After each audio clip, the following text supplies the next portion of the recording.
Hey everybody, thanks for checking out my video. This is just a quick sort of introduction to my beta tank. It's like a DIY handmade thing by me. It's water from about that level, and then above that I have sort of groundwork with a living beta type tree in it. I'll show you close up and tell you a little bit of how I did it.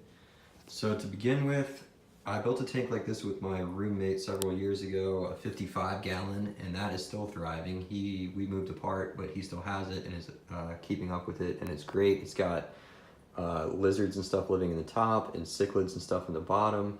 Really cool.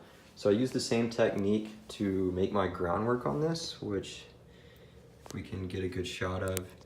So it looks fairly like regular rock. It's actually a type of foam, insulation foam, that's been painted. What I use is called Great Stuff Expanding Foam. It comes in an aerosol can. You can get it at Lowe's. There is less than 1 inch and greater than 1 inch gap filler. Get the greater than 1 inch so that it really expands. After that dries, you can carve it with a Dremel or an X-Acto knife or whatever you want to use. I used both on this. I think a lot of this part is X-Acto knife.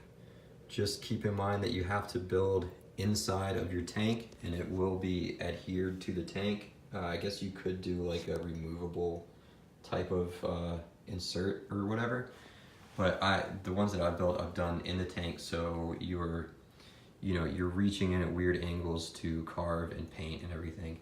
So anyway, Great Stuff Expanding Foam. Coat that in concrete Drylok, which comes in a gallon can like paint. That's used to coat in-ground swimming pools. It'll be white and kind of gritty, but mostly like paint. You can mix acrylic paint into the Drylok. You have to account for it being white, so everything's gonna lighten up quite a bit, but you can mix it and get various different colors, any colors you want really, except for black. So anyway, that's how I made it. I basically have like a cave wall over here.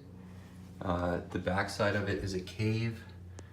My oven light is on right now to show we're in my kitchen, by the way. But with the oven light off, the cave stays dark when the rest of the tank is lit. So that way the fish have like a little hiding place.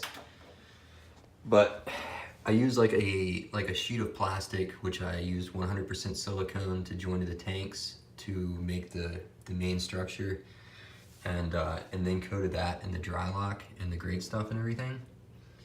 It's good to use plastic to get your shapes. This down here is a PVC pipe, which goes up and connects to the bottom of the plastic planter that the bonsai tree came in.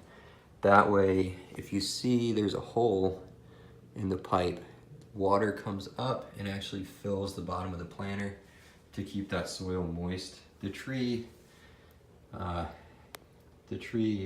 is browning a bit. I don't know exactly why, if that's from lack of light or lack of water or what. But this has been set up for a year. And it's doing really well. It stays crystal clear all by itself. I've just got a really simple over the back filter. It was like 15 bucks on there, not like a canister or anything.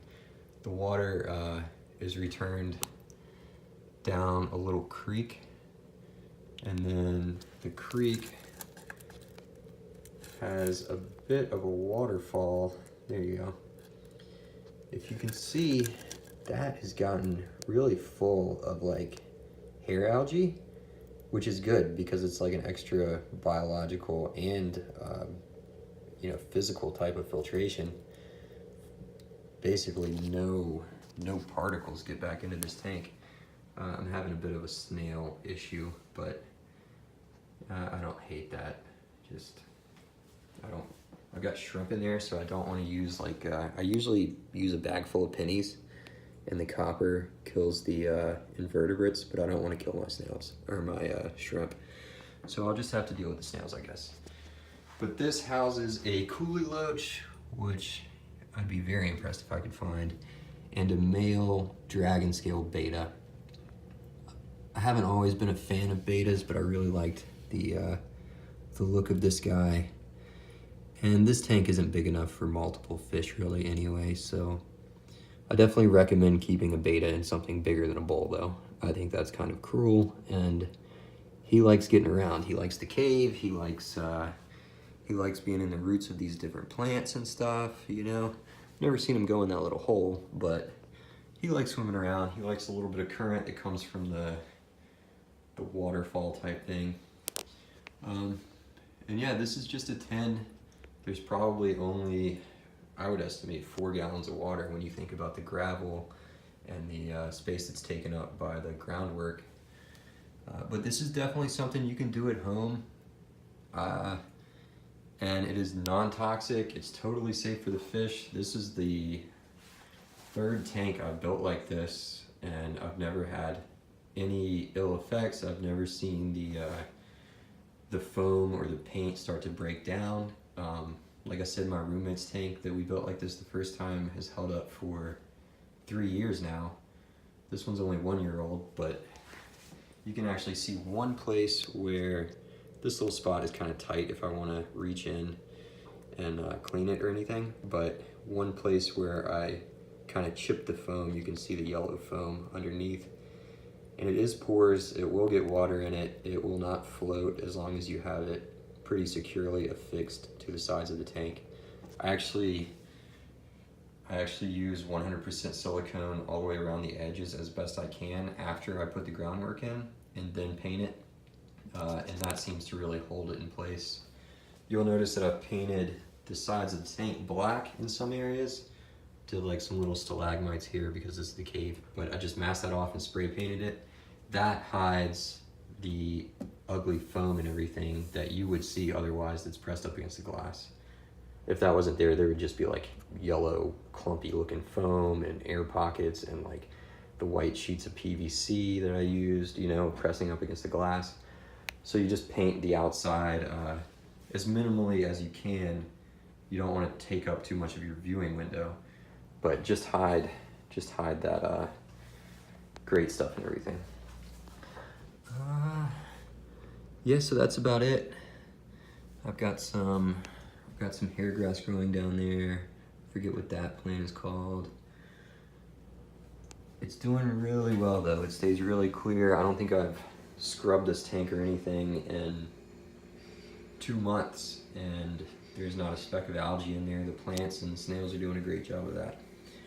So if you want to build a tank like this, build up your groundwork with PVC, join it with 100% silicone caulk, cover that in great stuff expanding foam, carve it, clean the dust out really well with a vacuum or something like a shop vac, coat that in concrete Drylok, and then start mixing acrylic paint with the Drylok and doing your detail painting.